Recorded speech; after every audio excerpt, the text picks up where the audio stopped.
Beki, kisiki na kitasa wa klabu ya Yanga, hapa namzungumzia Sergeant Ibrahim Hamadi Baka, akizungumza mara baada ya kulipoti kwenye kambi ya timu ya taifa ya Tanzania, Taifa Stars, siku moja baada ya kupandishwa cheo cha kikosi maalum cha kuzuia magendo Zanzibar KMKM kutoka kuwa koplo kutokana na kiwango bora uwanjani.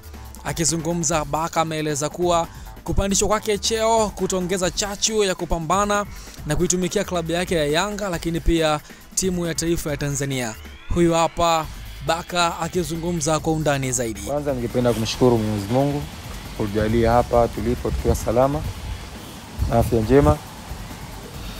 Lakini pili, ningependa kumshukuru Rais wa Jamhuri ya Muungano wa Tanzania Dr. Samia Suluhu Hassan.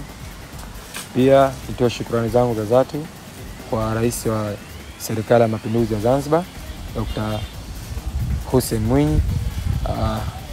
Pia ningependa kumshukuru mkuu wangu wa jeshi Komodoro Msingiri. Kupandishwa kwangu cheo itakuwa ni chachu ya kufanya vizuri katika sekta ya michezo na kulipambania taifa langu katika mashindano ya kimataifa. Kwa hiyo niseme tu niwashukuru wa Tanzania wote ambao walikuwa wananisupport na kuniombea dua. Mimi mpambanaji wao, nitaendelea kutumikia cheo changu hichi kipya na kuwa kiongozi kwa wenzangu na kuwa mfano wa kuigwa na kuendeleza nidhamu, sababu askari ni nidhamu. Kwa hiyo nitaendeleza nidhamu yangu ndani na nje ya nchi. Niseme tu shukrani za dhati kwenu wa Tanzania. Salimu kwa jina la Jamhuri ya Muungano wa Tanzania. Kazi endelee. Uchumi wa blue unaanzia KMK.